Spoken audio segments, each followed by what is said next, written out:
Tom Wilson sat alone by his window, watching raindrops race down the glass. The grey sky matched how he felt inside. At 68, his body ached more than it used to, especially on damp days like today.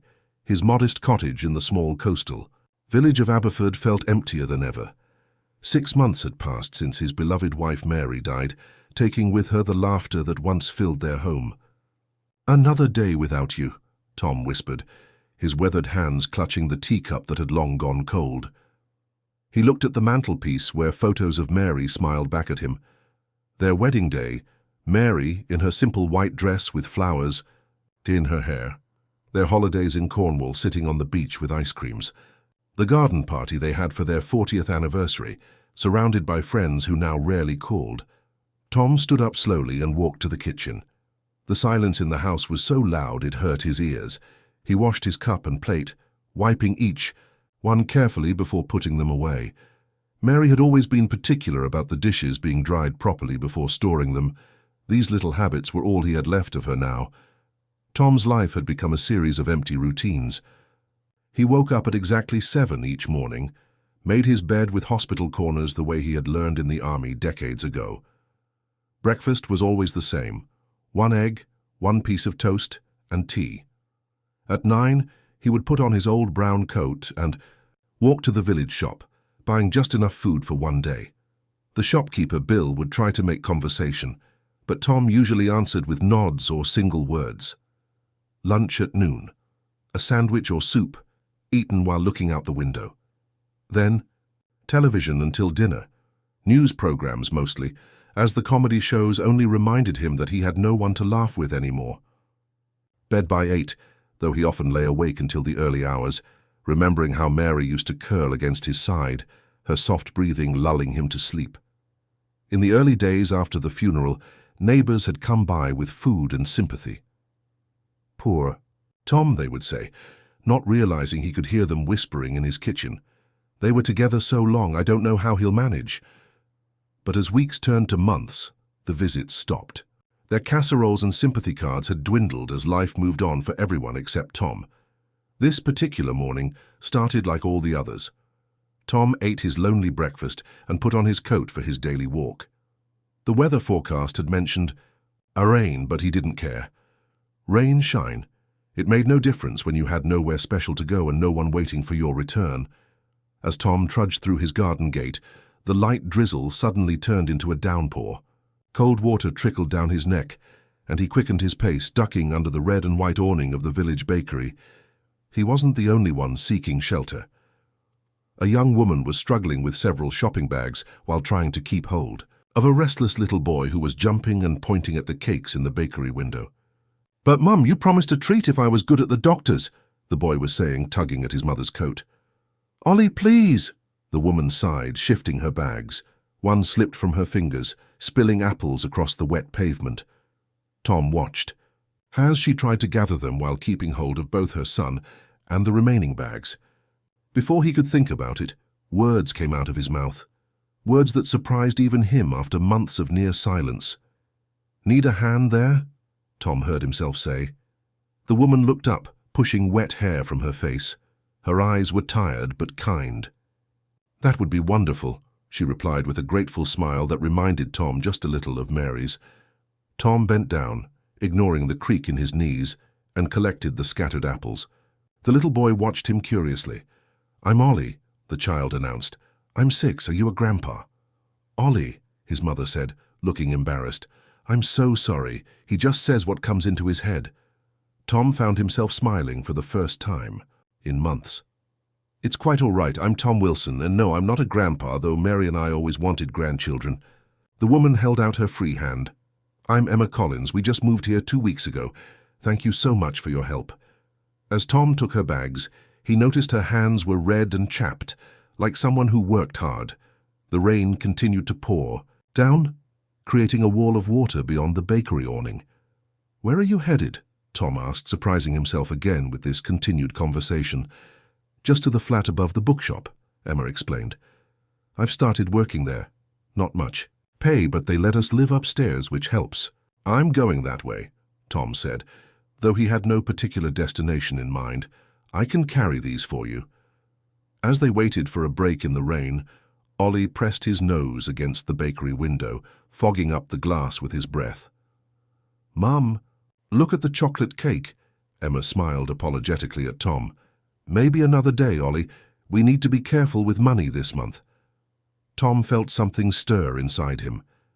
He remembered how Mary would always buy treats for the neighborhood children at Christmas. "Why don't I get us each a cake?" he suggested. "We can eat them when we get you home and dry." Ollie's eyes grew wide with excitement as Emma began to object. "Oh, that's very kind, but you don't have to—" "Please," Tom said. It would make an old man happy. And for the first time in 6 months, Tom realized he meant it. The small bookshop bell jingled as Tom, Emma, and Ollie stepped inside, shaking. Rain from their coats. The shop smelled of old paper and dust, with tall shelves creating a maze of books. A grey-haired woman looked up from behind the counter. "Emma, there you are." "I was beginning to worry with this downpour," she said, eyeing Tom with curiosity. "This is Tom Wilson, Mrs. Parker. He helped me with my shopping," Emma explained, setting down her bags. "Tom, this is Mrs. Parker, the owner." Tom nodded politely. He remembered when this place had been a bakery 30 years ago, how things changed while he wasn't paying attention. "We live upstairs," Emma told Tom, pointing to a narrow staircase at the back of the shop. "Would you like to come up for tea? It's the least I can offer for your help." Tom hesitated. He hadn't been inside anyone else's home since Mary died. Hadn't sat at a table with others or made small talk over tea. The thought made his heart beat faster. "Please, Mr. Wilson." Ollie tugged at his coat, leaving a small, wet handprint. "I want to show you my dinosaur collection. I have a T-Rex that roars when you push its back." Tom looked down at the boy's eager face, his blue eyes wide with excitement. Something about that innocent hope broke through Tom's wall of loneliness. "Well, I suppose I could stay for a short cup," he said. The flat above the bookshop was small. Just one bedroom, a tiny bathroom, and a living area with a kitchenette in the corner. But unlike Tom's cold, empty cottage, this place felt alive. Books filled every available space. Colorful drawings were stuck to the refrigerator with magnets.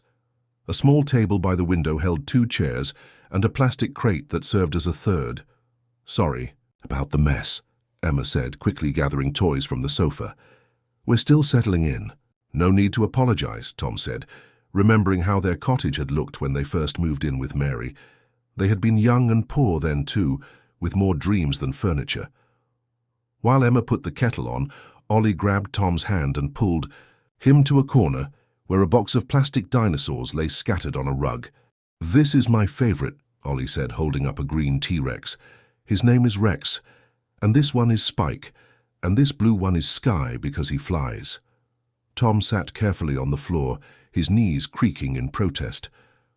"I used to know a lot about dinosaurs when I was a boy," he said, "though I expect they've discovered many new ones since then." "Did you have dinosaur toys when you were little?" Ollie asked, eyes wide with wonder at the idea of Tom ever being a child. "Not like these. I had a book with pictures, and I made my own dinosaurs from cardboard. Could you make one with me sometime?" Ollie asked excitedly. From the kitchen, Emma called, "Ollie, don't bother Mr. Wilson with too many questions." "'Tis no bother," Tom said, surprised to find he meant it. "And please call me Tom." The tea was served in mismatched cups. Emma apologized for having no biscuits, but the chocolate cake Tom had bought at the bakery more than made up for it. As they ate, Tom observed Emma more closely. She was pretty in a tired way, with dark circles under her eyes and clothes that had seen better days. But when she smiled at Ollie, her whole face lit up. "How are you finding Aberford?" Tom asked. "It must be quite different from London." Emma nodded.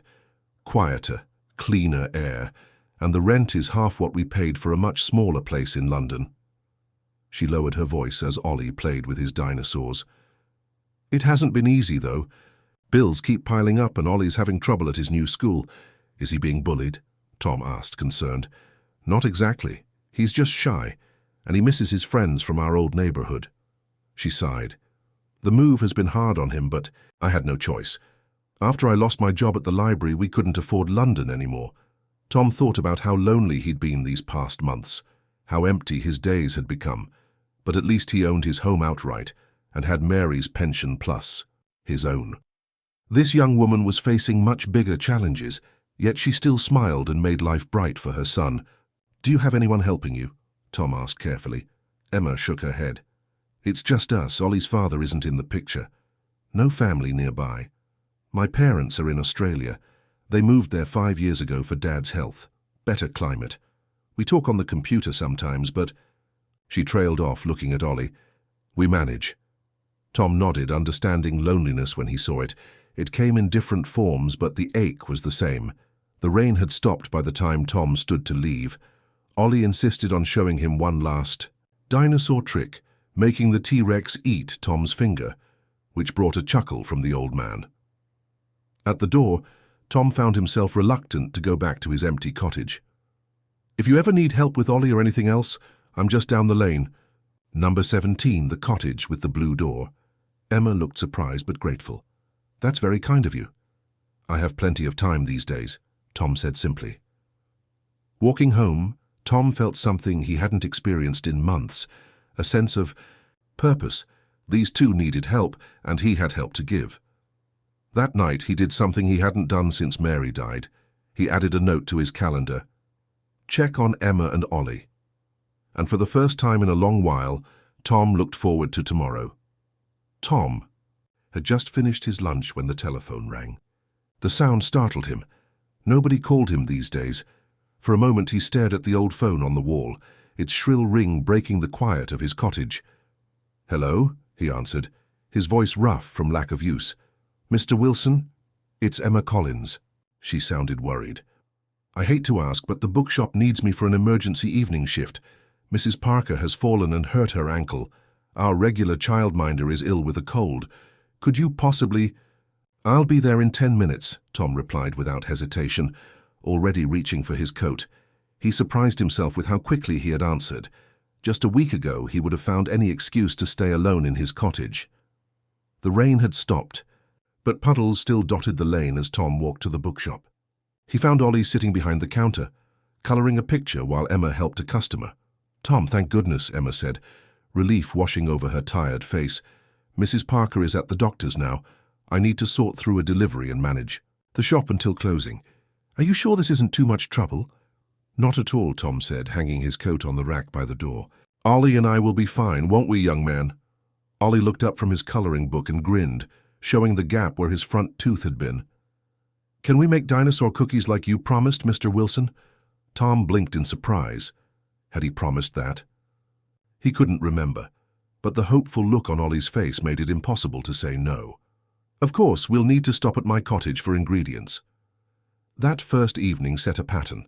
Tom found himself watching Ollie regularly, Tuesday and Thursday evenings while Emma worked late shifts, and Saturday mornings when the bookshop was busiest. At first he worried he wouldn't know what to do with a 6-year-old boy. But Ollie was easy company, happy to show Tom his toys or listen to stories. Tom discovered that his cottage, so empty and quiet for months, could still fill with noise and life. He and Ollie made dinosaur-shaped cookies that turned out looking more like lumpy blobs, but tasted good anyway. They built a fort in the living room using chairs and old blankets.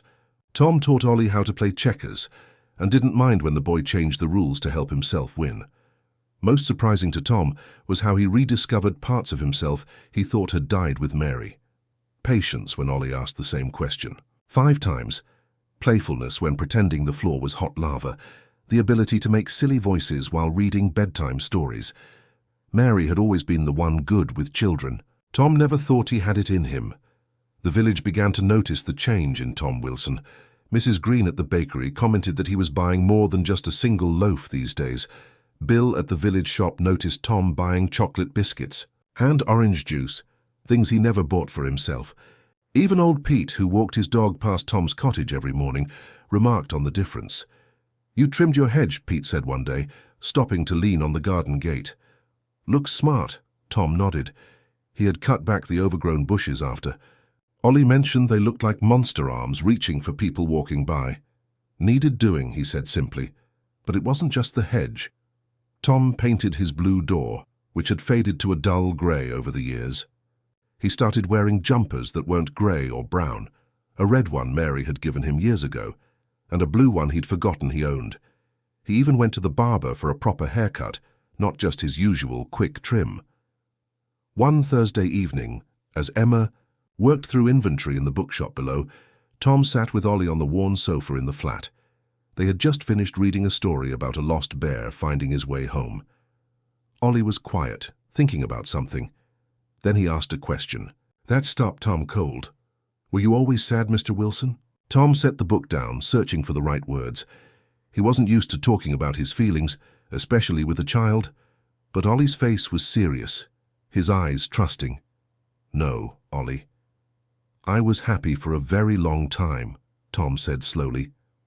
"Then, I lost someone I loved very much and I forgot how to be happy." "Your wife?" Ollie asked. "Mum told me she went to heaven." Tom nodded, his throat tight. "Her name was Mary. We were married for 43 years. "That's a really long time," Ollie said, his eyes wide. "Longer than I'll be alive until I'm... He counted on his fingers, struggling with the math. 49, Tom helped him. "And yes, it was a long time, a good time." Ollie leaned against Tom's arm, his small body warm.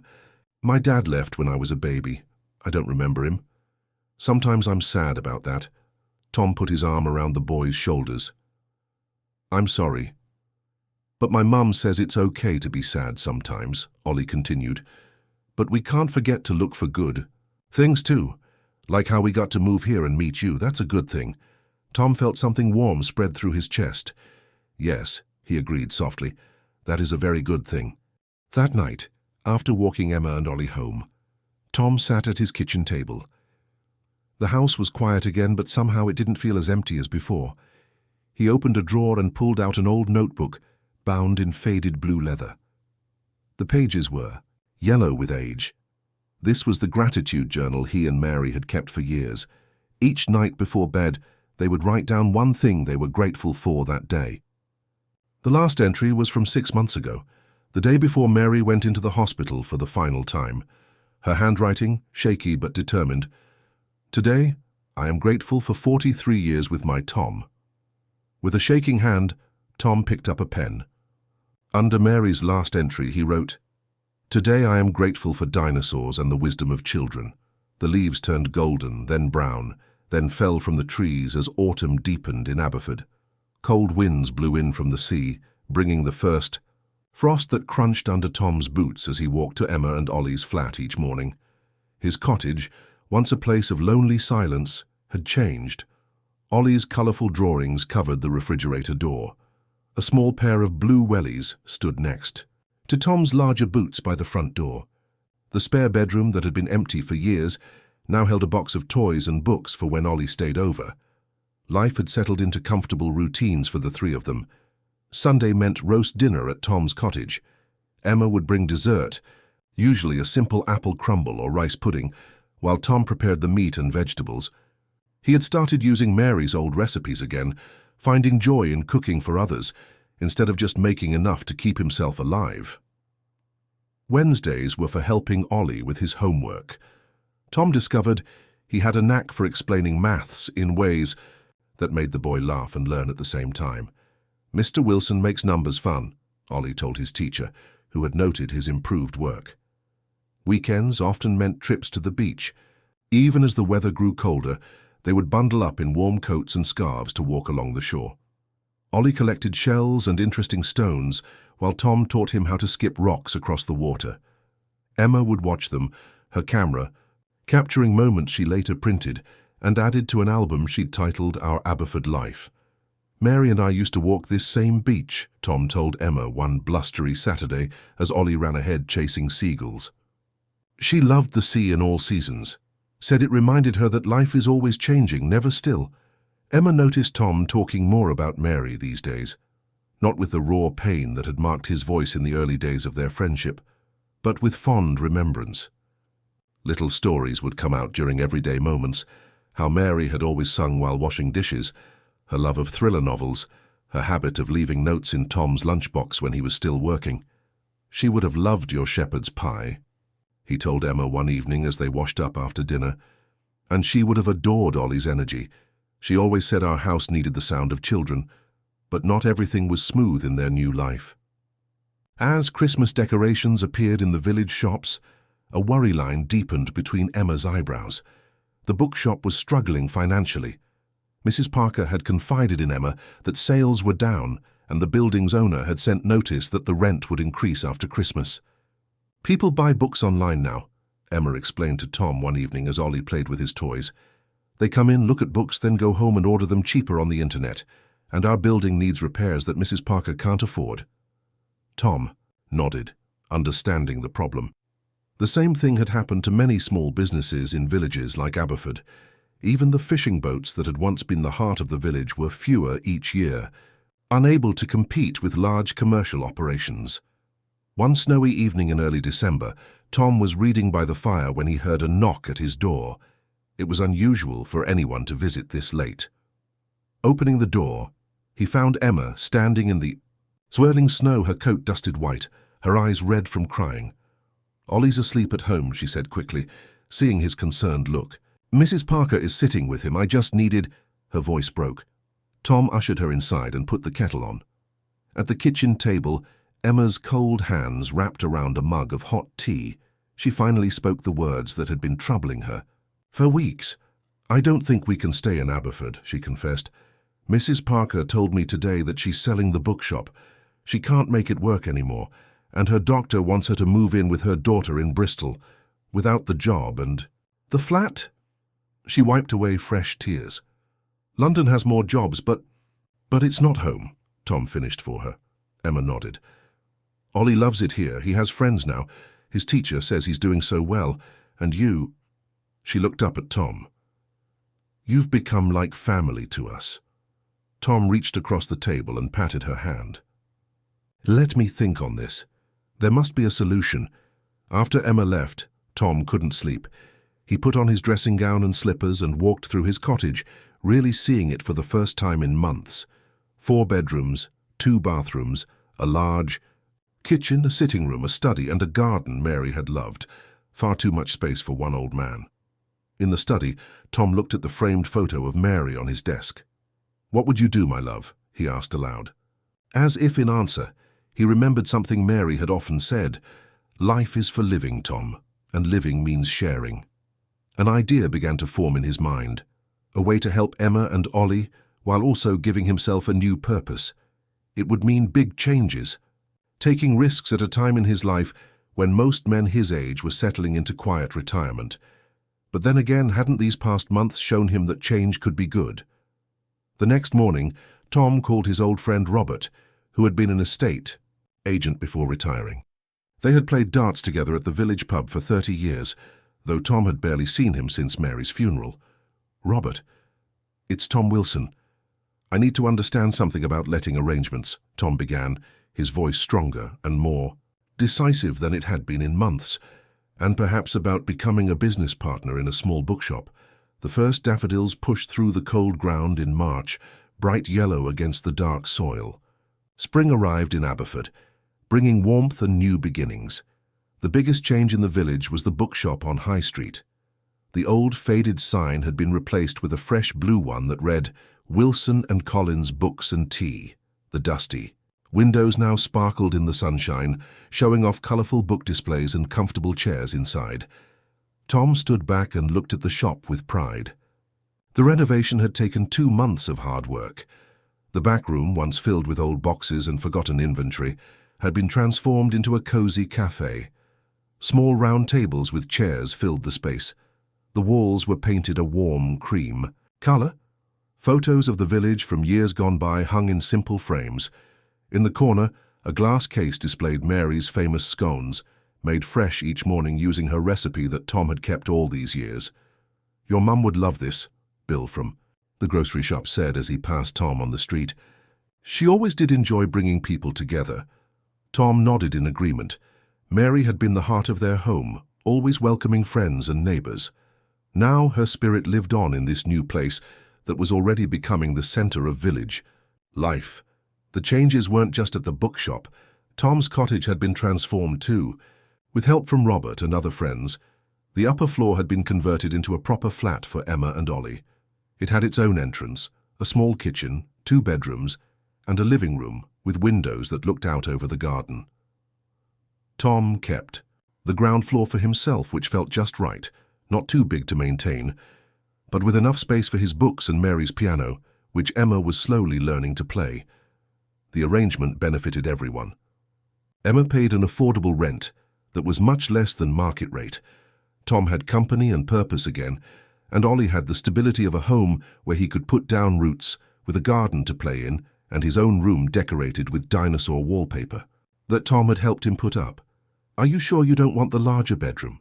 Emma had asked Tom when they were planning the renovation. "It was yours for so many years." "It's yours now," Tom had replied simply. "I like being closer to the garden. Mary's flowers need looking after." The village embraced the new bookshop and cafe. Mrs. Jenkins, who taught art at the local school, asked if local artists could display their work on the walls. A reading group formed, meeting every Thursday evening in the cafe. Children from Ollie's school came for story time on Saturday mornings, sitting on colourful cushions while Tom or Emma read aloud, making different voices for each character. Most surprising of all was Tom himself. The man who had barely spoken to his neighbours 6 months earlier now knew everyone by name. He chatted with customers, recommended books, and served tea with a smile that reached his eyes. His gratitude journal, once abandoned, now filled with daily entries. "Today I am grateful for the child who said my scones were even better than McDonald's," or "Today I am grateful for the sunset over the sea, shared with friends." On a particularly beautiful April afternoon, when the air was warm and flowers bloomed in every garden, Tom closed the shop early. "Special family time," read the handwritten sign on the door. The three of them sat in Tom's garden, enjoying the sunshine. Ollie raced around the lawn with a paper airplane Tom had taught him to fold, while Emma and Tom drank tea at the small table under the apple tree. "6 points if you can fly it through the bird bath," Tom called to Ollie, who squealed. With delight as he tried again and again to complete the challenge, Emma watched them with a smile. The past 6 months had brought so many changes. The worried single mother who had arrived in Aberford with little hope now ran a successful business. Her son, once shy and uncertain in his new surroundings, now had friends at school and a grandfather figure who adored him. "I've been meaning to ask you something," Emma said gently, setting down her teacup. "Are you truly happy with all this change? It's been so fast, and sometimes I worry we've disrupted your life." Tom watched Ollie launch another airplane into the blue sky. The boy had grown taller in these few months. His laugh reminded Tom of the children he and Mary had dreamed of having, but never did. "For months after Mary died, I existed but wasn't living," Tom said slowly, choosing his words with care. "I ate and slept and walked around the village, but I wasn't really here. I thought my story had ended when hers did." He turned to Emma, his eyes clear and bright. "I was wrong, it was just a difficult chapter." Emma reached over and squeezed his hand. "You've given us so much." "And you've given me more," Tom replied. "A reason to get up each morning, people to care for, work that matters." That evening, after Emma and Ollie had gone upstairs to their flat, Tom sat at his desk and opened his gratitude journal. The pages were no longer empty and yellowed. They were filled with life, small joys and big moments from the past months. With his old fountain pen, he wrote, "Today I am grateful for second chances and the family we choose. Mary always said life's greatest gift is connection." She was right, as always. Outside his window, lights glowed in Emma and Ollie's flat. He could hear the faint sound of Ollie's laughter as Emma read him a bedtime story. In the small village of Aberford, 3 people who once felt lost had found something precious, not just a home but a place to belong. And that made all the difference. In his dreams that night, Tom walked along the beach with Mary. "You've done well, my love," she told him, her hand warm in his. "You've opened your heart again." "I learned from the best," Tom replied, and woke, with tears on his cheeks. But they were not tears of sadness. For the first time in a very long time, they were tears of joy.